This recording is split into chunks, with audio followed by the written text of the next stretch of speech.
अस्सलाम वालेकुम फ्रेंड्स, कैसे हैं आप सब लोग। मैं अल्हम्दुलिल्लाह बिल्कुल ठीक हूँ।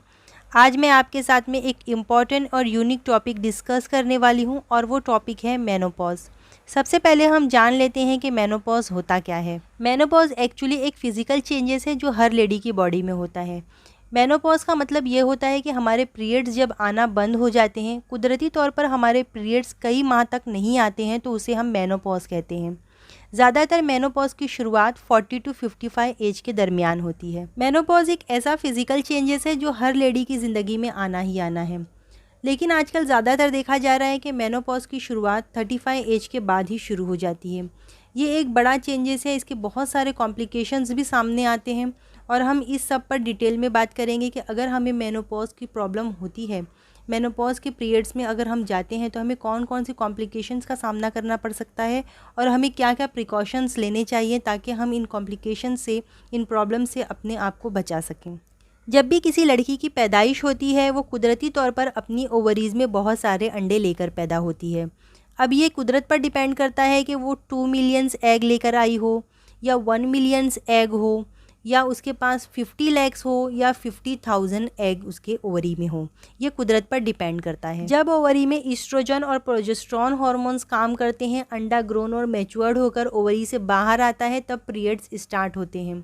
आपको एक मिसाल के ज़रिए बताऊं, अगर हमने ग्रोसरी घर में लेकर आई हुई है और हम हर दिन उसे खर्च कर रहे हैं, तो किसी ना किसी दिन हमारी ग्रोसरी ख़त्म हो जाएगी।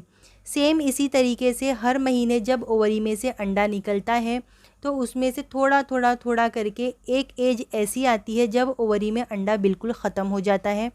ईस्ट्रोजन प्रोजेस्टेरोन हार्मोन्स काम करना बंद कर देते हैं। अंडा जब बाहर नहीं निकलता, अंडा जब ओवरी से ख़त्म हो जाता है, तब हमें मेनोपॉज का प्रॉब्लम होता है। हम मेनोपॉज पीरियड्स में चले जाते हैं। साइंसी लैंग्वेज में अगर हम बात करें तो रिप्रोडक्टिव हार्मोन्स का नेचुरल तरीके से ख़त्म हो जाने को हम मेनोपॉज कहते हैं। अगर किसी लेडी को मेनोपॉज की शुरुआत 35 एज के बाद ही हो जाती है, तो उसे ज़्यादा कॉम्प्लिकेशंस का सामना करना पड़ता है। सबसे पहले तो उसे इनफर्टिलिटी की प्रॉब्लम होगी। मेनोपॉज के दौरान ओवरी में एग बनना बिल्कुल बंद हो जाते हैं। जब ओवरी में एग ही नहीं बनेगा तो बेबी कंसीव कैसे होगा। सेकेंड प्रॉब्लम है, मेनोपॉज के टाइम में ओवरी में एग नहीं बनता, ईस्ट्रोजन प्रोजेस्टेरोन हार्मोन्स काम नहीं करता और यूट्रस में एंड्रोमेट्रियम लाइन बनना बंद हो जाती है। धीरे धीरे करके यूट्रस हमारा सिकुड़ना शुरू हो जाता है। जब यूट्रस सिकुड़ जाएगा, उसके अंदर जगह नहीं रहेगी, तो अगर हम आईवीएफ भी करवाते हैं तब भी आईवीएफ फेल हो जाएगा। इसके लिए हमें मेनोपॉज के शुरुआती सिम्टम्स को जानना ज़रूरी है। अगर हम मेनोपॉज के शुरुआती सिम्टम्स को समझ जाएं, उसे जान जाएं, तो हम कोई ना कोई मेडिकल ट्रीटमेंट लेकर जल्द से जल्द कंसीव कर सकते हैं। अगर आपके पीरियड्स लेट आना शुरू हो गए हैं, आपको 2 to 3 मंथ्स बाद पीरियड्स आ रहे हैं या आपकी ब्लीडिंग 2 to 3 डेज़ बाद ही बंद हो जाती है, तो आपको समझ जाना चाहिए कि आप मेनोपॉज में दाखिल हो रहे हैं। अब हमें ये जानना बहुत ज़रूरी है कि मेनोपॉज के बाद कौन से मेडिकल कंडीशन रिस्क बढ़ते हैं और कौन से कॉम्प्लिकेशंस का हमें सामना करना पड़ सकता है। During the menopause oestrogen hormones बिल्कुल डाउन हो जाता है। ईस्ट्रोजन का लेवल अगर बॉडी में कम हो जाता है, ख़त्म हो जाता है, तो कार्डियोवैस्कुलर डिसीज़ बढ़ जाती है। कार्डियोवैस्कुलर डिसीज़ का मतलब हार्ट डिसीज़ है। इसीलिए ज़रूरी है कि आप मेनोपॉज के टाइम रेगुलर एक्सरसाइज ज़रूर करें, अपनी डाइट पर ख़ास तवज्जो दें और हेल्दी डाइट लेने की कोशिश करें। मेनोपॉज के टाइम वज़न तेज़ी से बढ़ता है, इसीलिए अपने वज़न को नॉर्मल रखना, अपने वज़न को कम करना बहुत ज़रूरी है। इसके अलावा अपने हार्ट को प्रोटेक्ट करें। हार्ट को प्रोटेक्ट करने का तरीका ऐसा है कि अपने कोलेस्ट्रॉल लेवल को कम करें। इसके अलावा आप अपने ब्लड प्रेशर लेवल को भी कम करें। मेनोपॉज के दौरान आपके बोन्स बिल्कुल कमज़ोर और बेजान होने लगते हैं। इससे फ्रैक्चर होने के चांसेस भी बढ़ जाते हैं। मेनोपॉज होने के कुछ साल बाद ही आपके बोन्स की डेंसिटी बहुत तेज़ी से कम होने लगती है, जिसकी वजह से ऑस्टियोपोरोसिस का रिस्क भी बढ़ जाता है। मेनोपॉज के दौरान बॉडी में कैल्शियम का लेवल तेज़ी से कम होने लगता है, इसीलिए कैल्शियम सप्लीमेंट लेना बहुत ज़रूरी है। कैल्शियम और विटामिन सप्लीमेंट लेने के साथ साथ आप अपनी डाइट में कुछ ऐसे फूड्स आइटम को ज़रूर शामिल करें जिसमें कैल्शियम का लेवल ज़्यादा हो। इसके लिए आप डेली 1 से 2 गिलास दूध ज़रूर पिएं। इसके अलावा आप आलमंड ले सकते हैं, नट्स ले सकते हैं, बॉयल एग ले सकते हैं। इन सारी चीज़ों में कैल्शियम का लेवल अच्छी क्वांटिटी में पाया जाता है। आप अपनी डाइट में इन सारी चीज़ों को ज़रूर ऐड करें। ज़्यादातर ये देखा गया है कि मेनोपॉज अगर आपको 40 to 50 एज के दरमियान होता है तो आपको यूरिनरी इनकॉन्टिनेंस की प्रॉब्लम हो सकती है।